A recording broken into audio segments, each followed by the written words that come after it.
نحمده ونصلي على رسوله الكريم اما بعد فاعوذ بالله من الشيطان الرجيم بسم الله الرحمن الرحيم رب اشرح لي صدري ويسر لي امري واحلل عقدة من لساني يفقهوا قولي رب زدني علما اللهم فقهنا في الدين ربي يسر ولا تعسر آمین یا رب العالمین۔ السلام علیکم ورحمۃ اللہ وبرکاتہ۔ لیکچر نمبر 9 میں ہم نے بات کی کہ نیکی کا حکم نہ دینے اور برائی سے نہ رکنے کے نقصانات کیا ہیں، خاص طور پہ جب ہم گھر میں ایسا کام نہیں کریں گے، اپنی اولاد کو نظر انداز کر دیں گے، ان کو نیکی کا حکم نہیں دیں گے، ان کو برائی سے نہیں روکیں گے، تو اس کا بہت بڑا نقصان یہ ہو سکتا ہے کہ بچوں کی تربیت بہت ہی غلط ہو جاتی ہے، جس کی پوچھ آخرت میں ہوگی، سوال آخرت میں ہوگا۔ یہ ہر والدین پر فرض ہے کہ اپنی اولاد کو نیکی کا حکم دیں، برائی سے روکیں، ورنہ اس کا نقصان دنیا میں تو ہے ہی اور آخرت میں بھی ہوگا۔ بچے نافرمان ہو جائیں گے، من مرضی کے مالک ہو جائیں گے، آپ کا ادب احترام نہیں کریں گے، انسانیت نہیں سیکھیں گے، رحم دلی ان کے دل میں نہیں آئے گی، اللہ تعالیٰ سے رجوع کرنا نہیں آئے گا، نماز پڑھنا، روزے رکھنا، اسلام کے ارکان ان کو نہیں پتہ چلیں گے۔ اس کے علاوہ بہت سے نقصانات ہیں، گھر میں نہ کرنے کے بارے میں بھی اور باہر نہیں کرنا تب بھی نقصانات بہت ہیں۔ تو آج انشاءاللہ تعالیٰ بات کریں گے کہ نیکی کا حکم دینے اور برائی سے روکنے کی شرائط کیا ہیں۔ اس کی سب سے پہلی شرط ہے مسلمان ہونا، جیسے کہ سورۃ آل عمران آیت نمبر 85 میں ہے کہ جو شخص اسلام کے علاوہ کوئی اور دین چاہے گا اسے وہ ہرگز نہیں قبول کیا جائے گا اور وہ آخرت میں خسارہ پانے والوں میں سے ہوگا۔ حضرت ابو ہریرہ رضی اللہ تعالیٰ عنہ سے روایت ہے کہ رسول اللہ صلی اللہ علیہ وسلم نے فرمایا، قسم ہے اس ذات کی جس کے ہاتھ میں محمد صلی اللہ علیہ وسلم کی جان ہے، اس امت کا کوئی بھی، خواہ وہ یہودی ہو یا عیسائی، میرے بارے میں سن لے اور مجھ پر ایمان نہ لے آئے اور اس تعلیم کو نہ مانے جسے دے کر میں بھیجا گیا ہوں، تو وہ جہنمی ہے۔ اسے مسلم نے روایت کیا ہے۔ یہودی اور عیسائیوں پر لازم ہے کہ وہ نبی پاک صلی اللہ علیہ وسلم پر ایمان لے کے آئیں، مسلمان ہو جائیں۔ نہیں ایسا کریں گے تو مطلب یہ کہ وہ اسلام کے دائرے میں نہیں ہیں، وہ جہنمی ہیں۔ حالانکہ حضرت عیسیٰ علیہ السلام کے دور میں، حضرت موسیٰ علیہ السلام کے دور میں، جبکہ انہوں نے نیک عمل کیے، ان کے اوپر، انبیاء کرام کے اوپر ایمان لے کے آئے، تو اس وقت تو وہ جنتی تھے، لیکن نبی پاک صلی اللہ علیہ وسلم کے اوپر ان کے بعد ایمان لے کے آنا ان کے اوپر ضروری تھا، جو وہ نہیں لے کے آئے تو وہ جہنمی ہیں۔ تو نیکی کا حکم دینے اور برائی سے روکنے کی دوسری شرط ہے عاقل ہونا، بالغ ہونا اور ہوش مند ہونا۔ حضرت عائشہ صدیقہ رضی اللہ تعالیٰ عنہ سے روایت ہے کہ رسول اللہ صلی اللہ علیہ وسلم نے فرمایا، 3 آدمی شرعی احکام کے پابند نہیں، سویا ہوا جاگنے تک، نابالغ بالغ ہونے تک، دیوانہ عقل صحیح ہونے تک۔ اسے ابن ماجہ نے روایت کیا ہے۔ تو جب کوئی سویا ہوا ہے تو وہ کیسے امر و نہی کا کام کر سکتے ہیں؟ تو نابالغ بھی نہیں کر سکتا، یہ بالغ کے اوپر فرض ہے، نابالغ کو تو بیچارے کو پتہ ہی نہیں، اسے تو اتنی سمجھ ہی نہیں ہے۔ تو اس کے علاوہ جو دیوانہ ہے، جو کوئی پاگل ہے، عقل نہیں رکھتا، تو وہ بھی ایسا کام نہیں کر سکتا۔ اور نیکی کا حکم دینے اور برائی سے روکنے کی تیسری شرط ہے استطاعت رکھنا۔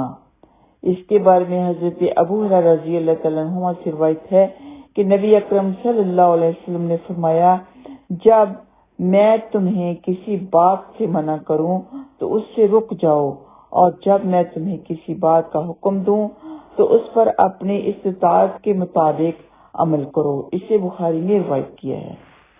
حضرت ابو سعید خدری رضی اللہ تعالیٰ عنہ سے روایت ہے کہ میں نے رسول اللہ صلی اللہ علیہ وسلم کو فرماتے ہوئے سنا ہے، تم میں سے جو شخص برائی دیکھے اسے چاہیے کہ وہ برائی کو ہاتھ سے روکے، اگر ہاتھ سے روکنے کی استطاعت نہ ہو تو زبان سے روکے، اور اگر زبان سے روکنے کی بھی استطاعت نہ ہو تو اسے دل سے برا جانے، اور یہ ایمان کا کمزور ترین درجہ ہے۔ اسے مسلم نے روایت کیا ہے۔ نیکی کا حکم دینے اور برائی سے روکنے کے آداب کیا ہو سکتے ہیں؟ آداب الامر بالمعروف والنہی عن المنکر، نیکی کا حکم دینے اور برائی سے روکنے کے آداب۔ جاہل یا لا علم آدمی کو نیکی کا حکم دیتے ہوئے یا برائی سے روکتے ہوئے حکمت اور مصلحت سے کام لینا چاہیے۔ یعنی کسی کو دین کا علم نہیں ہے، کوئی ان پڑھ ہے اور وہ کسی کو نیکی کا حکم دینا چاہتا ہے یا کسی کو برائی سے منع کرنا چاہتا ہے تو اسے بڑی حکمت سے کام لینا ہوگا، کیونکہ کبھی ایسا بھی ہوتا ہے کہ جو ان پڑھ ہوتے ہیں، جاہل ہوتے ہیں، وہ کرنا تو چاہتے ہیں ایسا کام، لیکن ان کو کرنے کا پتہ نہیں ہوتا۔ یا تو وہ کسی سے لڑائی جھگڑا کر کے ایسا کام کریں گے، یا کسی سے بحث کریں گے اس کے بارے میں، یا خدا نخواستہ ڈنڈے سوٹے سے بھی کام لے سکتے ہیں۔ اور یہ جہلیت ہی تھی کہ کچھ گاؤں میں کوئی غلطی کر لیتا تو اس کا کالا منہ کر کے گھوڑے کے کچر کے اوپر بٹھا کے سارے گاؤں میں پھرایا جاتا۔ تو جو پڑھے لکھے ہوتے ہیں، جن کو دین کا علم ہوتا ہے، انہوں نے قرآن و حدیث کے مطابق ہی کسی کو سزا دینی ہوتی ہے، یا قرآن و حدیث کے مطابق ہی امر و نہی کا وہ کام کرتے ہیں۔ تو ایسے والدین ہیں، ان پڑھ ہیں، جاہل ہیں، بچوں کے اوپر امر و نہی کا کام کرنا چاہتے ہیں، لیکن ان کو طریقہ نہیں ہے، ان میں حکمت نہیں ہے۔ یا تو اپنے بچوں کو اتنا ماریں گے ان کی غلطی پر کہ وہ ڈر کے اپنے والدین کے کلوز ہی نہیں ہوں گے، ان سے باتیں چھپانے لگ جائیں گے، لیکن والدین اپنی طرف سے امر و نہی کا کام کر رہے ہوں گے۔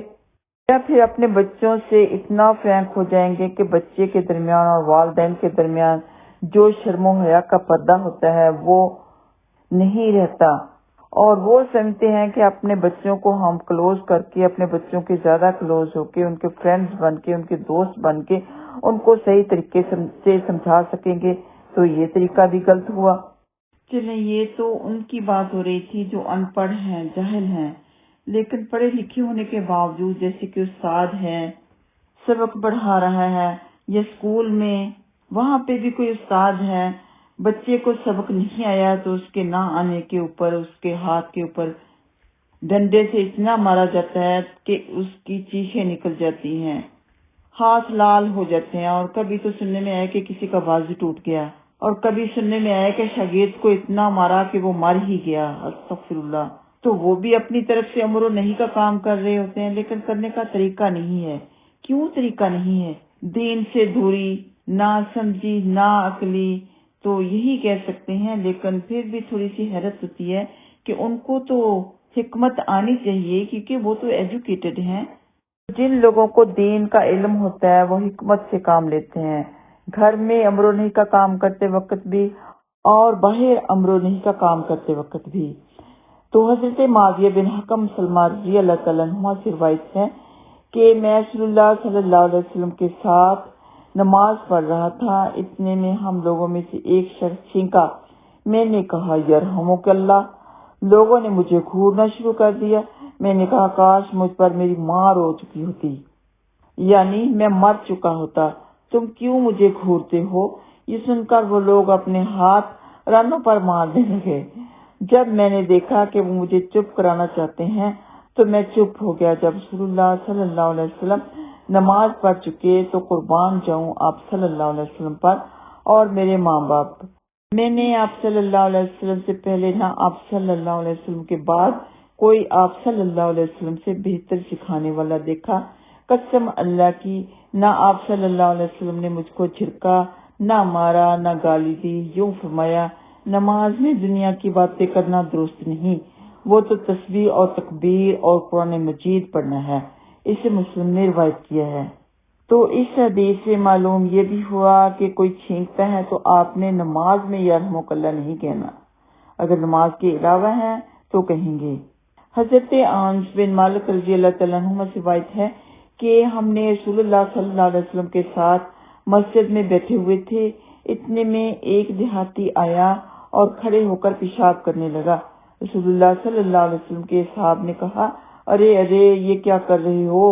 آپ صلی اللہ علیہ وسلم نے فرمایا اس کا پیشاب مت روکو، اسے چھوڑ دو۔ لوگوں نے چھوڑ دیا۔ جب بدو پیشاب کر چکا تو آپ صلی اللہ علیہ وسلم نے فرمایا مسجدیں پیشاب اور نجاست کے لیے نہیں ہوتی، یہ تو اللہ کی یاد، نماز اور قرآن پڑھنے کے لیے بنائی گئی ہیں، یا ایسے ہی کچھ آپ صلی اللہ علیہ وسلم نے فرمایا۔ پھر ایک شخص کو حکم دیا کہ وہ ایک ڈول پانی لائے اور اس پر بہا دے۔ اسے مسلم نے روایت کیا ہے۔ تو دیکھیں کتنی حکمت سے نبی پاک صلی اللہ علیہ وسلم نے کام لیا، کتنی سمجھداری سے لیا کہ بعد میں بھی ان پر نہیں جھڑکے بلکہ پیار سے اس کو کہا۔ تو ہمارے ہاں ایسا کوئی کام کرے گا، مسجد میں کرے گا، تو کیا ہوگا کہ اسے ذلیل و خوار کریں گے، سب بس پڑیں گے، اسے ایسا شرمندہ کریں گے کہ کبھی وہ مسجد میں نہیں آئے گا۔ اس سے ہمیں سبق یہ بھی ملتا ہے کہ کوئی غلطی کرے، کوئی گناہ کا کام کرے تو اسی وقت اس کے اوپر مت برسیں، سب کے سامنے کسی کو مت ٹوکیں۔ یہاں تک کہ کوئی دین کی بات بھی آپ کو سب کے سامنے بتاتا ہے، غلط بتاتا ہے، تو حکمت سے کام لیں کہ اس کی بھی اصلاح ہو جائے اور اس کی غلط بات لوگوں تک بھی نہ پھیلے۔ بلکہ کہنے کا بہترین طریقہ یہ ہوتا ہے، اگر سب کے سامنے کسی کو سمجھانا ہو اور یہ بھی آپ چاہیں کہ سب کو غلط بات نہ پہنچ جائے، تو آپ کہہ سکتے ہیں کہ اچھا مجھے تو اس کے بارے میں علم ہی نہیں ہے، اور صحیح بخاری یا صحیح مسلم کوئی بھی آپ صحیح ستہ میں سے حدیث کا نام لیں، حدیث نمبر بتائیں کہ اچھا وہاں پر یہ بھی لکھا ہوا ہے، تو لوگ کس کی بات پہ عمل کریں گے؟ اس کی بات پہ کریں گے یا آپ کی بات پہ کریں گے؟ اس کی بات کو تو اگنور کر دیں گے کہ اس نے بغیر کسی ریفرنس کے غلط بات کہہ دی، اور آپ کی بات پہ اس لیے عمل کریں گے کہ آپ نے ریفرنس بھی بتایا اور اس کے ذریعے بہترین طریقے سے آپ سے امر و نہی کا کام ہو گیا۔ یا پھر دوسرا طریقہ یہ بھی ہے کہ آپ آہستہ سے یا تنہائی میں اس حدیث کا آپ ریفرنس اس سے پوچھ لیں۔ ظاہر سی بات ہے کہ اس نے بات غلط بتائی، اس کے پاس ریفرنس نہیں ہوگا، تو آپ اس کی اصلاح کر سکتے ہیں کہ بھئی لوگوں کو ایسی بات نہ بتائیں جو کسی حدیث سے ثابت نہیں ہے یا جس کا آپ کے پاس ریفرنس نہیں ہے۔ تو اس طرح اس کی اصلاح ہو جائے گی، امر و نہی کا کام اس کے اوپر ہو جائے گا۔ اور صحیح بخاری یا صحیح مسلم کوئی بھی آپ صحیح ستہ میں سے حدیث کا نام لیں، حدیث نمبر بتائیں کہ اچھا وہاں پر یہ بھی لکھا ہوا ہے، تو لوگ کس کی بات پہ عمل کریں گے؟ اس کی بات پہ کریں گے یا آپ کی بات پہ کریں گے؟ اس کی بات کو تو اگنور کر دیں گے کہ اس نے بغیر کسی ریفرنس کے غلط بات کہہ دی، اور آپ کی بات پہ اس لیے عمل کریں گے کہ آپ نے ریفرنس بھی بتایا اور اس کے ذریعے بہترین طریقے سے آپ سے امر و نہی کا کام ہو گیا۔ اور اگر رتبہ میں اپنے سے بڑے آدمی مثلا والدین ہیں، استاد ہے، عالم یا شوہر وغیرہ، ان کو نیکی کی بات بتانے اور برائی سے روکنے میں ان کا ادب اور احترام ملحوظ خاطر رکھنا ہوگا۔ یہاں بھی بڑی حکمت سے کام لینا ہوگا۔ اور سورہ بنی اسرائیل آیت نمبر 23 میں اللہ سبحانہ وتعالی فرماتے ہیں وَقَضَىٰ رَبُّكَ أَلَّا تَعْبُدُوا إِلَّا إِيَّاهُ وَبِالْوَالِدَيْنِ إِحْسَانًا إِمَّا يَبْلُغَنَّ عِندَكَ الْكِبَرَ أَحَدُهُمَا أَوْ كِلَاهُمَا فَلَا تَقُل لَّهُمَا أُفٍّ وَلَا تَنْهَرْهُمَا وَقُل لَّهُمَا قَوْلًا كَرِيمًا۔ فرمایا اور تیرے رب نے فیصلہ کر دیا ہے کہ تم لوگ اس کے علاوہ کسی کی عبادت نہ کرو، اور والدین کے ساتھ نیک سلوک کرو، اور اگر ان میں سے کوئی ایک یا دونوں تمہاری موجودگی میں بڑھاپے کی عمر کو پہنچ جائیں تو انہیں اف تک نہ کہو، انہیں جھڑک کر جواب نہ دو، بلکہ ان کے ساتھ ادب سے بات کرو۔ تو والدین کے ساتھ حسن سلوک کا حکم دیا ہے، جس سے والدین کی اطاعت، ان کی خدمت اور ان کے ادب و احترام کی اہمیت واضح ہے۔ انہیں کسی غلط بات سے روکنا ہے یا کوئی نیکی کی بات بتانی ہے تو بڑی حکمت کے ساتھ، بڑی عقل مندی کے ساتھ، ادب و احترام کے ساتھ ان کو بتائیں۔ اور اگر آپ کے مرتبہ میں اپنے سے کم آدمی مثلا اولاد، شاگرد یا نوکر وغیرہ کو امر بالمعروف اور نہی عن المنکر کرتے ہوئے پیار اور محبت سے کام لینا چاہیے۔ ان کے اوپر بھی زبردستی، بد زبانی یا بد اخلاقی سے کام نہیں لینا ہوگا۔ حضرت انس بن مالک رضی اللہ تعالیٰ عنہما کہتے ہیں رسول اللہ صلی اللہ علیہ وسلم نے فرمایا جو شخص ہمارے چھوٹے بچوں پر رحم نہ کرے اور ہمارے بڑوں کی عزت نہ کرے وہ ہم میں سے نہیں۔ اسے ترمذی نے روایت کیا ہے۔ تو چاہیے کہ اس حدیث کو اچھی طرح سے یاد کر لیں، آپ کے ذہن نشین ہو جائے کہ چھوٹے بچوں کے اوپر ہم نے رحم کرنا ہے اور بڑوں کی عزت کرنی ہے، کسی بھی بڑے کی بے عزتی نہیں کرنی، کسی بھی بڑے کو ہم نے عزت دینی ہے تو یہ حدیث عربک میں بھی یاد کر لیں۔ عربک میں اس طرح سے ہے، قال رسول اللہ صلی اللہ علیہ وسلم لیس منا من لم یرحم صغیرنا ولم یوقر کبیرنا۔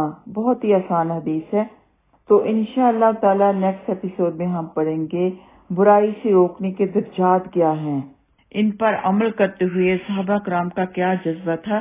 وآخر دعوانا ان الحمدللہ رب العالمین۔ السلام علیکم ورحمۃ اللہ وبرکاتہ۔